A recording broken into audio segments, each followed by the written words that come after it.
రామాయణం ముఖ్యంగా నేను రామాయణ భారతాలు భాగవతం చదువుతుండేవాడిని.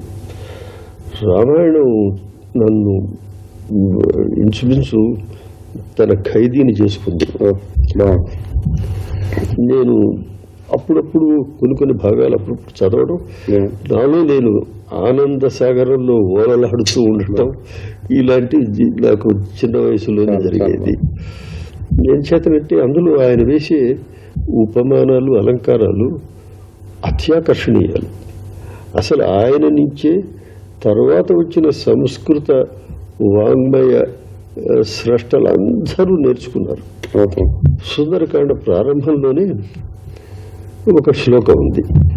ఆ ప్రారంభ శ్లోకంలోనే ఆదిలోనే హంసపాదున్నట్టు తతో రావణనీతాయా సీతాయా శత్రుకర్షణ ఈయేష పదం అన్వేష్టం చారణాచరితే పథి అని శ్లోకం ఉంది. సుందరకాండలో ఏమిటంటే హనుమంతుడు సీతాన్వేషణ చేయటానికి సముద్ర లంఘనం చేయటం, ఇది అసలు దాని ఇది ఇతివృత్తం. ఇప్పుడు ఈ శ్లోకం చూడండి. తతో రావణనీతాయా సీతాయా, రావణనీతాయా సీతాయా, రావణుడి చేత కొనిపోబడిన సీత. ఈ ఏష పదం ఆమె ఎక్కడ ఉన్నదో ఆ తావుని అన్వేష్టం వెతకడానికి ఈ ఏష కోరుకున్నాడు. ఎవరు? శత్రుకర్షణ. వీడెవడు? కొత్తవాడు.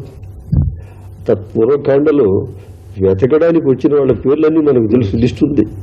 హనుమంతుడు, జాంబవంతుడు, నీలుడు, అంగదుడు, వీళ్ళ పేర్లన్నీ లిస్ట్ ఉంది. ఆ లిస్టులో ఈ పేర్లు లేవు. శత్రుకర్షణుడు అనేవాడు ఎక్కడి నుంచి వచ్చాడు? వాడు సీతను ఎందుకు వెతుకుతున్నాడు అని క్వశ్చన్ వస్తుంది.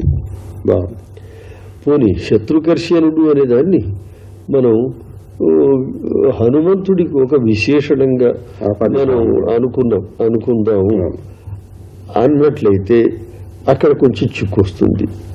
శత్రువులను కృషింప చేసిన వాడు అని దాని ఇతనికి శత్రువులు ఉన్నట్టు పూర్వకాండంలో ఎక్కడ చెప్పలేదు. మరి శత్రువులే లేనప్పుడు వాళ్ళని కృషింపజేయడం ఏమిటి?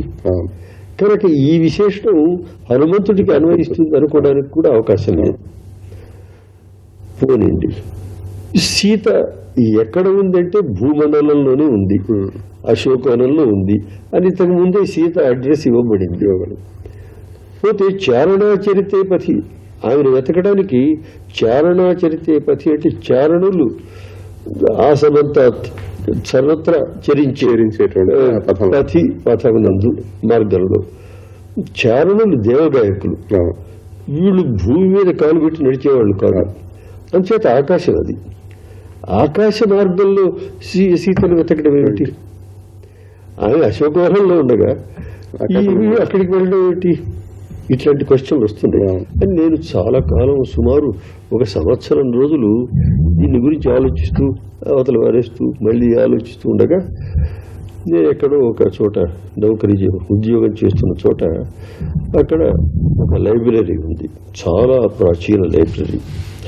ఆ లైబ్రరీలో నన్ను అక్కడి పండితులు తీసుకెళ్ళి మనం చూద్దామండి, చాలా ప్రాచీన గ్రంథాలు ఉన్నాయి చూడండి అంటే చూస్తూ ఉండగా లలితా సహస్రనామావళికి భాస్కర్ రాయల్ రాసిన వ్యాఖ్యానంతో ఉన్న ఒక రాయల్ డెమీ సైజులో ఉన్న పుస్తకం దొరికింది. చాలా పాత కాగితాలు. ఆయన ప్రతి పేరుకు వ్యాఖ్యానం రాస్తూ వచ్చాడు. కాస్త విస్తృతంగానే రాశాడు. అయితే విసతంతు తనీయస్యై నమః అనే నామం వచ్చేసరికి విసతంతు తనీయసి అనేసరికి దానికి వ్యాఖ్యానం రాయడం సుమారు ఆ రాయల్ డెమీ సైజులో 2 పేజీలు ఉన్నది. అక్కడ నేను చదువుతూ ఉండడంలో ఒక ఉపనిషత్ వాక్యాన్ని ఆయన ఉల్లేఖించాడు ఉదాహరణప్రాయంగా చేస్తూ. ఆయన ఏం చెప్పారంటే ఆ ఉపనిషత్ వాక్యం లోకస్య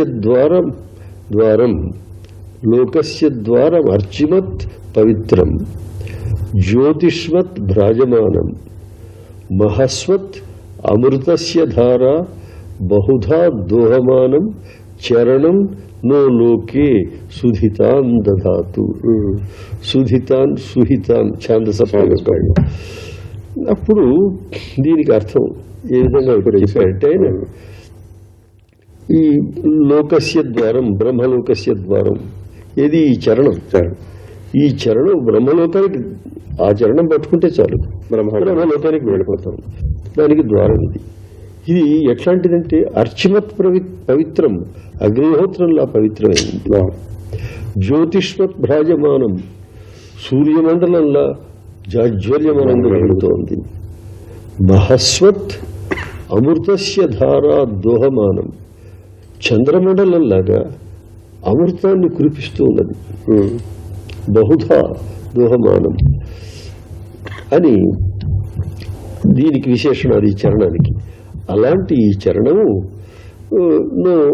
మనకు లోకే సుహితాన్ దధాతు, మనకు శ్రేయములను ఇచ్చుగాక అని ఉంది.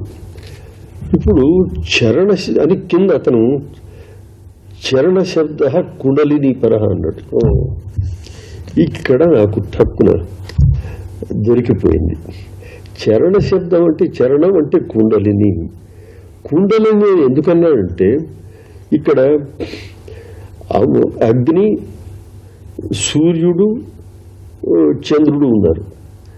ఈ మూడు కూడా ఈడ, పింగళ, సుషుమ్న అనే నాడులు ఇవి పైకి సహస్రారం వరకు వెళ్ళేవి. ఈ శాస్త్రార్థములన్నీ అందులో వస్తున్నాయి. కనుక ఈ చరణం అనే శబ్దం సాక్షాత్తు కుండలిని అని ఆయన చెప్పాడు.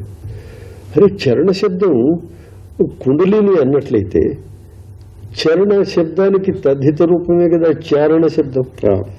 కనుక చారణాచరితే పథి అంటే కుండలిని మార్గంలో వెళ్ళి శత్రుకర్షణుడు అనేవాడు. అప్పుడు శత్రుకర్షణుడు అనే విశేషణానికి ఏ అర్థం అయితే ఉందో అది దీనికి సరిగా ఫిట్ అవుతుంది.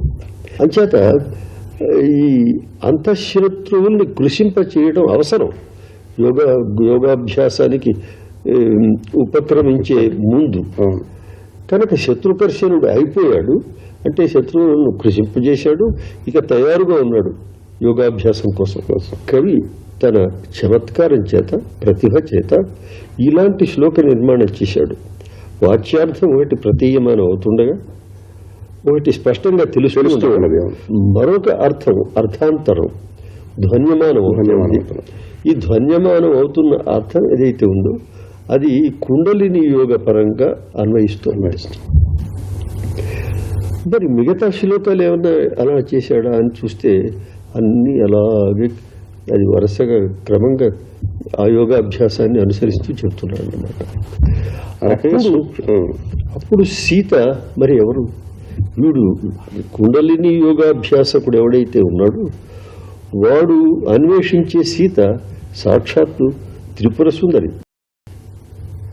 జగన్మాత, పరాశక్తి ఆమె ఉంటుంది అనటానికి కావలసినటువంటి సామగ్రి అంతా కూడా ఆ సుందరకాండలో ఉన్నది అని చూపిస్తూ అన్నిటికీ నేను వ్యాఖ్యానం రాశాను.